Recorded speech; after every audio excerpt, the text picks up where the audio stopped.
class. We are here to talk about Central America and the Caribbean. What is that, you ask? Why, and with what consequences, did U.S. relations with the states of Central America and the Caribbean change between the 1840s and the 1930s? Well, let's take a look, shall we? We begin in Cuba. What a beautiful place. It's a shame that it was ruled by Spain. The people of America were angered at the brutality of the Spanish, and there was widespread support for Cuban independence.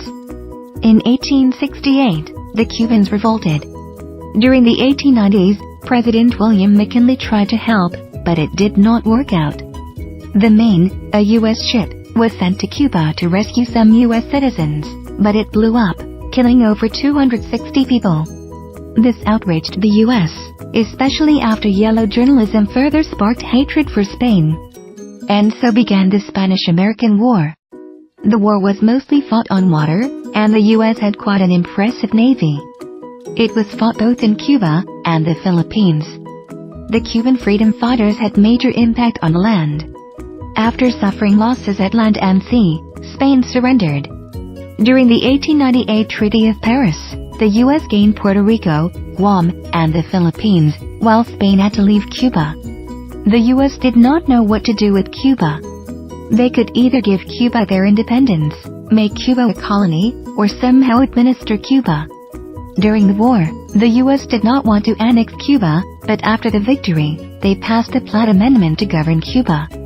This meant that Cuba became a republic, but the U.S. had much power and much influence. Not a lot happened in Puerto Rico. Spain was kind of in charge, but the Puerto Ricans had a lot more independence than the Cubans. In 1898, the U.S. came in and gave the Spanish a little shove. They said, "Okay bro, chill out," then dipped. The U.S. administered Puerto Rico after the Organic Act of 1900. It was not really important to the U.S., so they gave Puerto Rico its own legislative, and everyone became a U.S. citizen. Ever since the War of 1848, Mexico was salty towards the U.S. The Mexicans chose a monarch, Emperor Maximilian, to lead their nation. "Wait a second," said the U.S. "We do not like that."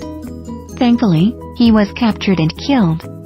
"Wait, but now Mexico is bad," said the U.S. "Okay, no, we are fine, it's all Gucci." "Never mind, this has all gone to crap," said the U.S. as Mexico fell into civil war. President Wilson sent in the troops to quote-unquote protect American interests. Soon new Washington administration helped heal the relationship between Mexico and the United States. It was such a hassle having to sail around South America to get from the Atlantic to the Pacific. So when the brilliant idea to make a canal through Panama was proposed to Colombia, of course they said yes. Wait. What? They said no? Well, that's dumb. But eventually there was a Panama uprising that separated Panama from Colombia, and a 10-mile strip of land was given to the U.S. to build the canal. The U.S. sent Marines to the Dominican Republic to protect the people from Europe collecting taxes. And in doing so, it became a U.S. protectorate, and created the future dictator who would rule with undeniable terror. His name? Rafael Trujillo. The U.S. had lots invested in Nicaragua, and their conflict with Honduras and El Salvador was very bad for business.